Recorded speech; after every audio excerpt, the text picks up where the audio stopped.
Hello అందరికీ, నేను మీ భవ్య. అందరు ఎలా ఉన్నారు? నేనైతే సూపర్గా ఉన్నాను. ఈరోజైతే ఎగ్ ఫ్రైడ్ రైస్ చేయబోతున్నాను. సింపుల్గా, క్విక్గా పిల్లలకి ఇలా ఈజీగా చేసి పెట్టొచ్చు. అడిగిన వెంబటే 5 మినిట్స్లో.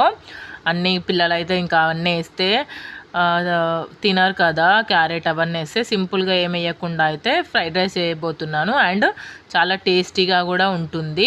ఎవరైతే మన ఛానల్ని ఫస్ట్ టైం చూస్తున్నారో ప్లీజ్ లైక్ చేయండి, షేర్ చేయండి, సబ్స్క్రైబ్ చేయండి అండ్ కామెంట్ కూడా చేయండి. కామెంట్ చేయడం మాత్రం మర్చిపోకండి. ఇప్పుడైతే ఒక ప్యాన్ పెట్టుకొని అందులో ఆయిల్ వేసుకొని 4 ఎగ్స్ అయితే బీట్ చేసుకొని అయితే ఇలా వేసుకుంటున్నాను. 4 ఎగ్ నేనైతే రైస్ కొంచెమే అంటే నార్మల్గా ఇద్దరికి సరిపోయే రైస్ అయితే తీసుకున్నాను. ఇలా ఇద్దరు కొంచెం ఎగ్స్ ఎక్కువ ఉంటే తినబుద్ధి అవుతుంది కదా అని నేనైతే 4 ఎగ్స్ అయితే తీసుకొని ఇలా అయితే బీట్ చేసి వేసుకుంటున్నాను.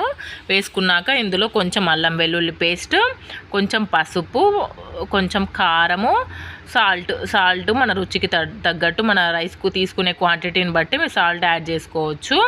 మేమైతే ఇద్దరికి సరిపోయే రైస్ కాబట్టి ఒక 1.5 టేబుల్ స్పూన్ కారము అండ్ 1.5 టేబుల్ స్పూన్ సాల్ట్ అయితే యాడ్ చేసుకొని ఇప్పుడు అదంతా మిక్స్ అయ్యేటట్టు ఒకసారి కలుపుకోవాలి. చూడండి వీడియోలో చూపిస్తున్నట్టుగా అంతా మిక్స్ అయ్యేటట్టు ఇలా కలుపుకున్నాక ఇప్పుడు దీన్ని మనం చెప్పాం కదా ఉడకబెట్టి పక్కకు పెట్టుకున్న రైస్, మిగిలిపోయిన రైస్ అయినా కూడా ఈ ఆఫ్టర్నూన్ చేస్తాము, ఈవినింగ్ ఇట్లా స్నాక్ లాగైనా పిల్లలకి రాగానే ఇలా 5 మినిట్స్లో అయితే చేసి ఇవ్వచ్చు. టైమే పట్టదు అండ్ టేస్ట్ కూడా అయితే చాలా సూపర్గా వచ్చింది. ఇంకా మంచిగా ఫస్ట్ అయితే కొంచెం అన్నం వేసుకొని కలుపుకోవాలి అంతా మిక్స్ అయ్యేటట్టు. తర్వాత అయితే ఇంకా మొత్తం రైస్ వేసుకొని అయితే ఇలా వీడియోలో చూపిస్తున్నట్టుగా రైస్ మొత్తం వేసుకొని ఇలా అయితే కలుపుకోవాలి. చూడండి వీడియోలో చూపిస్తున్నట్టు కదా. నేను ప్రతి వీడియోలో అయితే చెప్తున్నాను ఛాలెంజ్ ఇవ్వండి అని. ఎవ్వరూ కామెంట్ చేస్తలేరు, జస్ట్ అలా చూసి వదిలేస్తున్నారు. మీరు ఫర్దర్గా ఏం చేయాలో నాకు చెప్తేనే కదా తెలిసేది. మీరు ఏం వీడియోలో చేయాలో చెప్తే కామెంట్ సెక్షన్లో నేను ఖచ్చితంగా రీప్లై ఇస్తాను అండ్ ఛాలెంజెస్ కూడా చేస్తాను. మరీ చెప్తున్నాను.